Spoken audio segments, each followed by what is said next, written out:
यो धुम्बा लेक यो मुस्ताङको निकै चर्चित पर्यटकीय गन्तव्य हो। मुस्ताङ जानुहुने सबैजनाले धुम्बा लेक हेर्न भने जाने गर्नुहुन्छ। यहाँबाट हामीले सेताम्य हिमाल, शान्त यो क्रिस्टल क्लियर ताल र जोमसोम बजारलाई मजाले निहाल्न सक्छौं। यो लेक थिनी गाउँ नजिकै जोमसोमबाट 5 किलोमिटर पश्चिमतर्फ पर्छ। ताल करिब 150 मिटर लामो र 100 मिटर चौडाइमा फैलिएको छ।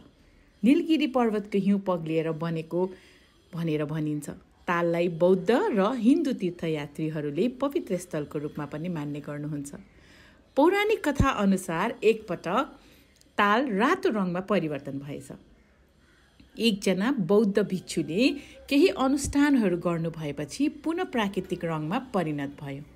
धार्मिक आस्थाको कारण तालमा टन्नै माछा भए तापनि यहाँको माछालाई मार्ने या खाने गर्नु हुँदैन भन्ने जनविश्वास रहिआएको छ।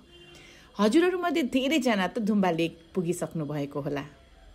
आजको यो भिडियो कस्तो लाग्यो कमेन्टमा बताइदिनुहोस् होला। हजुरहरूको दिन निकै शुभ रहोस्।